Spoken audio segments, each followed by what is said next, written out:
السلام علیکم۔ بسم اللہ الرحمن الرحیم۔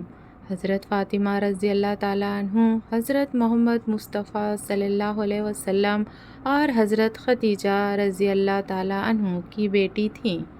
جناب نبی کریم صلی اللہ علیہ وسلم نے آپ کا نام رکھا۔ فاطمہ کے معنی ہیں باز رہنے والی۔ حضرت فاطمہ رضی اللہ عنہ نے دنیا سے دل نہ لگایا، اس سے باز رہی اور عیش و عشرت کو پھٹکنے نہ دیا۔ حضرت فاطمہ رضی اللہ عنہ کی عمر ابھی 9 سال ہی تھی کہ آپ رضی اللہ عنہ کی ماں حضرت خدیجہ رضی اللہ عنہ وفات پا گئیں۔ پھر آپ کی تربیت حضرت سلمہ رضی اللہ عنہ نے کی۔ حضرت سلمہ رضی اللہ عنہ نے فرمایا کہ حضرت فاطمہ کو میرے سپرد کیا گیا۔ میں نے انہیں ادب سکھانا چاہا، مگر خدا کی قسم فاطمہ تو مجھ سے بھی زیادہ مؤدب تھیں اور تمام باتیں مجھ سے بہتر جانتی تھیں۔ پھر جب آپ رضی اللہ عنہ کی عمر شادی کو پہنچ گئی تو آپ کا نکاح حضرت علی رضی اللہ عنہ سے کروایا گیا، جو حضور صلی اللہ علیہ وسلم کے چاچا زاد تھے۔ حضور پاک صلی اللہ علیہ وسلم کو حضرت علی اور فاطمہ بہت محبوب تھے۔ حضرت عائشہ صدیقہ رضی اللہ عنہ بیان کرتی ہیں کہ حضور پاک صلی اللہ علیہ وسلم صبح کے وقت اس حال میں باہر تشریف لائے کہ آپ صلی اللہ علیہ وسلم نے ایک چادر اوڑھ رکھی تھی جس سے سیاہ اون سے کچاووں کے نقش بنے ہوئے تھے۔ حضرت حسین رضی اللہ عنہ آئے تو آپ صلی اللہ علیہ وسلم نے انہیں اس چادر میں داخل فرما لیا۔ پھر حضرت حسین رضی اللہ عنہ آئے اور ان کے ساتھ چادر میں داخل ہو گئے۔ پھر سیدہ فاطمہ رضی اللہ عنہ آئیں تو آپ صلی اللہ علیہ وسلم نے انہیں بھی چادر میں داخل فرما لیا۔ پھر حضرت علی رضی اللہ عنہ آئے تو آپ صلی اللہ علیہ وسلم نے انہیں بھی چادر میں داخل فرما لیا۔ پھر آپ صلی اللہ علیہ وسلم نے یہ آیت مبارک پڑھی: اے اہل بیت اللہ، تو یہی چاہتا ہے کہ تم سے ہر طرح کی آلودگی، ہر طرح کی گناہ دور کر دے، تمہیں خوب پاک و صاف کر دے۔ حضور پاک صلی اللہ علیہ وسلم کے آزاد کردہ غلام حضرت ثعبان رضی اللہ عنہ نے فرمایا کہ حضور پاک صلی اللہ علیہ وسلم جب سفر کا ارادہ کرتے تو اپنے اہل و عیال میں سے سب کے بعد جس سے گفتگو فرما کر سفر پر روانہ ہوتے وہ حضرت فاطمہ رضی اللہ عنہ ہوتی، اور سفر سے واپس پر سب سے پہلے جس کے پاس تشریف لاتے وہ بھی حضرت فاطمہ رضی اللہ عنہ ہوتی۔ حضرت علی رضی اللہ عنہ اور حضرت فاطمہ عشق رسول اور سنت کی اطاعت میں اس قدر بڑھے ہوئے تھے کہ جب حضرت علی رضی اللہ عنہ کوئی بات، کوئی کام، کوئی مسئلہ حضرت فاطمہ کو کرتے دیکھتے تو فوراً بھاگے بھاگے رسول اللہ صلی اللہ علیہ وسلم کی خدمت میں حاضر ہوتے اور آپ پوچھتے کہ حضور، فاطمہ نے یہ کام اس طرح کیا ہے، یہ مسئلہ اس طرح بتایا ہے اور یہ بات یوں بیان کی ہے، فرمائیں کیا وہ جائز ہے یا نہیں؟ اگر حضور صلی اللہ علیہ وسلم ہاں میں جواب ارشاد فرماتے تو وہ بھی اس پر عمل کرنے لگتے، اور اگر حضور صلی اللہ علیہ وسلم نہیں کہتے تو فوراً جا کر سیدہ فاطمہ رضی اللہ عنہ کو مطلع کرتے کہ حضور صلی اللہ علیہ وسلم تو اس سے منع فرماتے ہیں۔ اس طرح اگر فاطمہ رضی اللہ عنہ حضرت علی کا عمل دیکھتی اور انہیں شک گزرتا کہ رسول اللہ صلی اللہ علیہ وسلم نے اس کی اجازت دی ہے یا نہیں ہو تو وہ ان حضرت صلی اللہ علیہ وسلم سے دریافت کرتی، اور جب اطمینان ہو جاتا تو پھر خود بھی اس پر عامل ہو جاتی۔ حضور صلی اللہ علیہ وسلم کو ایک دن کسی نے حضرت علی کے بارے میں آ کر خبر دی کہ ابو جہل کی جو بیٹی مسلمان ہو گئی تھی وہ اور مدینہ منورہ ہجرت کر کے آ گئی تھی۔ مسلمان نوجوان لڑکی تھی، خبر مشہور ہوئی کہ حضرت علی رضی اللہ عنہ اس سے نکاح کرنا چاہتے ہیں۔ حضرت فاطمہ رضی اللہ عنہ تک جب خبر پہنچی تو وہ پریشان ہوئی۔ فطرت بات ہے کہ عورت پریشان ہو جاتی ہے۔ اور پھر ابو جہل کی بیٹی، ان دونوں نے وہ دور اکٹھا دیکھا تھا، وہ چھڑی حضور صلی اللہ علیہ وسلم پر ڈالی گئی تھی۔ حضرت فاطمہ رضی اللہ عنہ نے آ کر ہٹائی تھی تو خیال ہوا کہ میرا گزار تو ابو جہل کی بیٹی کے ساتھ نہیں ہوگا۔ تو حضرت فاطمہ رضی اللہ تعالیٰ عنہ نے جا کر حضور صلی اللہ علیہ وسلم سے کہا کہ یہ پتہ چلا ہے کہ حضرت علی ابو جہل کی جو بیٹی آئی ہے اس سے شادی کرنا چاہتا ہے۔ تو آپ صلی اللہ علیہ وسلم نے حضرت علی رضی اللہ عنہ کو دوسری شادی سے منع فرمایا کہ تم فاطمہ کے ہوتے ہوئے دوسری شادی نہیں کر سکتے۔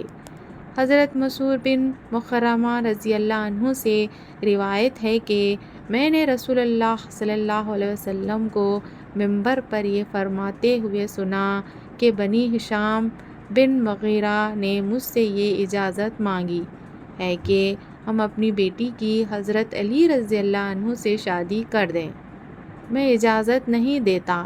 پھر آپ صلی اللہ علیہ وسلم نے فرمایا کہ میں اجازت نہیں دیتا، اور پھر تیسری مرتبہ بھی یہی فرمایا کہ میں اجازت نہیں دیتا، مگر ہاں علی رضی اللہ تعالیٰ عنہ دین اعتبار سے آزمائش میں مبتلا ہو، یعنی شوہر کے حقوق ادا کرنے کے معاملے میں۔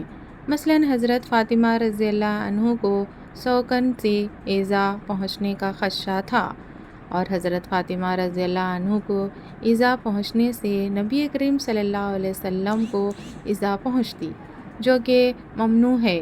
چنانچہ حضرت شاہ ولی اللہ رحمۃ اللہ نے لکھا ہے کہ سوکنوں کے بغض کی وجہ سے نبی کریم صلی اللہ علیہ وسلم کی بیٹی کے نکاح میں ہوتے ہوئے کسی دوسری عورت سے شادی کرنا ممنوع ہے، اس لیے کہ پھر دوسری بیوی نبی کریم صلی اللہ علیہ وسلم کی بیٹی اور ان کے واسطے سے نبی کریم صلی اللہ علیہ وسلم کے گھرانے سے بغض میں مبتلا ہو جائے گی، اور نبی کریم صلی اللہ علیہ وسلم کا بغض چاہیے معاشی امور کی وجہ سے ہی کیوں نہ ہو، کفر تک لے جاتا ہے۔ ناظرین، اس کے علاوہ وہ بھی حضرت علی اور حضرت فاطمہ رضی اللہ عنہ کے درمیان چھوٹے موٹے جھگڑے ہوا کرتے تھے۔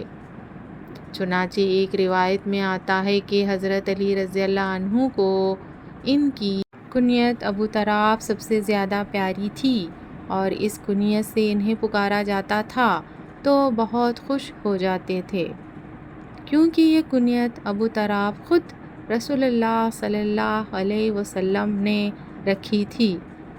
ایک دن رسول اللہ صلی اللہ علیہ وسلم حضرت فاطمہ رضی اللہ عنہ کے گھر تشریف لائے، دیکھا کہ علی رضی اللہ عنہ گھر میں موجود نہیں ہیں۔ آپ صلی اللہ علیہ وسلم نے دریافت فرمایا کہ تمہارے شوہر کہاں ہیں؟ انہوں نے بتایا کہ میرے اور ان کے درمیان کچھ ناگواری پیش آ گئی، وہ مجھ پر خفا ہو کر کہیں باہر چلے گئے ہیں اور میرے یہاں کی صلح بھی نہیں کیا ہے۔ اس کے بعد رسول اللہ صلی اللہ علیہ وسلم نے ایک شخص سے کہا کہ علی رضی اللہ عنہ کو تلاش کرو کہ وہ کہاں ہیں۔ وہ آئے اور بتایا کہ حضرت علی رضی اللہ عنہ مسجد میں سوئے ہوئے ہیں۔ پھر نبی کریم صلی اللہ علیہ وسلم تشریف لائے اور آپ علی رضی اللہ عنہ لیٹے ہوئے تھے، چادر آپ کے پہلو سے گر گئی تھی اور جسم پر مٹی لگ گئی تھی۔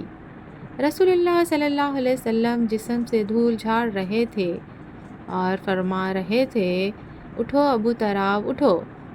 بعد حضرت علی رضی اللہ عنہ اس ابو تراب کے نام سے مشہور ہو گئے۔ روایت میں آتا ہے کہ پھر حضرت علی رضی اللہ عنہ کو اپنے گھر لے گئے اور حضرت علی اور حضرت فاطمہ رضی اللہ عنہ کی صلح کروا دی۔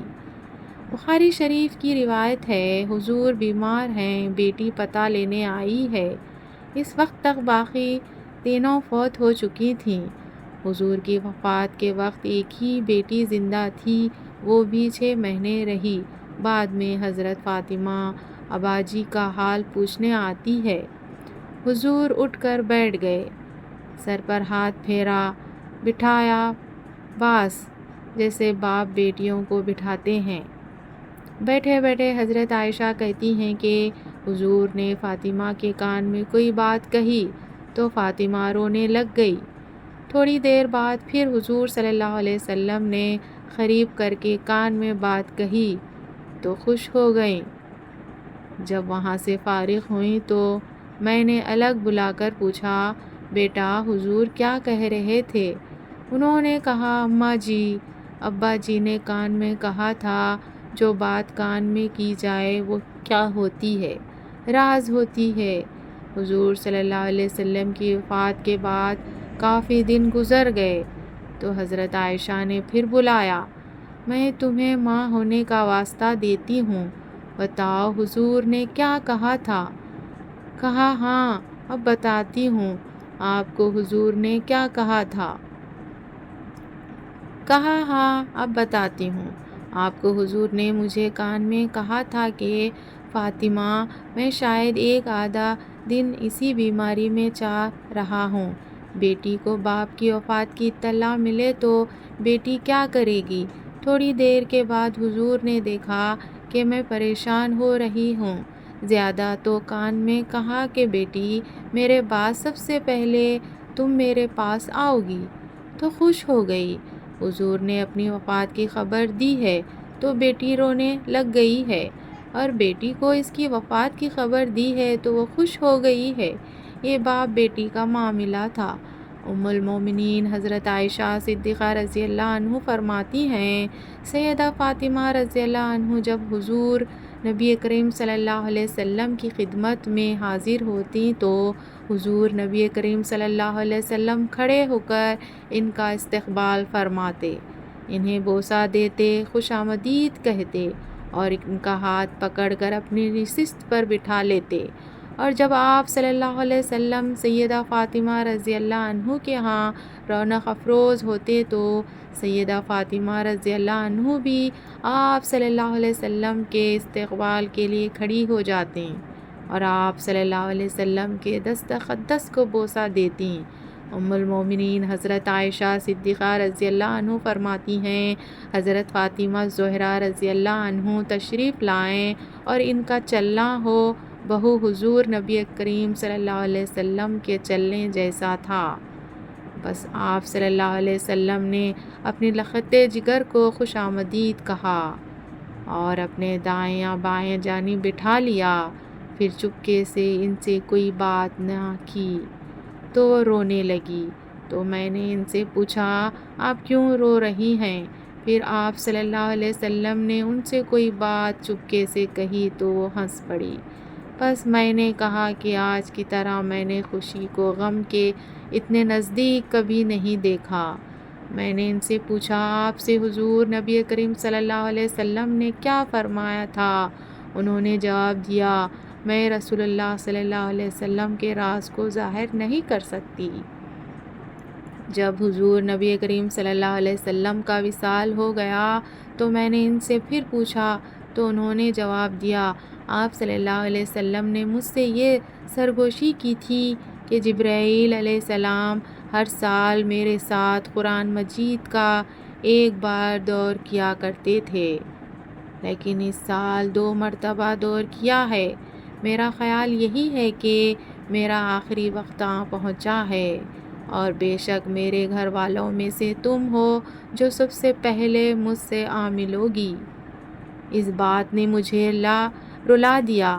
پھر آپ صلی اللہ علیہ وسلم نے فرمایا، کیا تم اس بات پر راضی نہیں کہ تم تمام جنتی عورتوں کی سردار ہو یا تمام مسلمان عورتوں کی سردار ہو؟ تو اس بات پر میں ہنس پڑی۔ اللہ پاک ہمیں بہترین عمل کرنے کی توفیق عطا فرمائے اور نیک کاروں میں شامل کرے، آمین۔ ناظرین، کمنٹ باکس میں اللہ تعالیٰ کے نام ضرور ٹائپ کیجیے گا۔ شکریہ، اللہ حافظ۔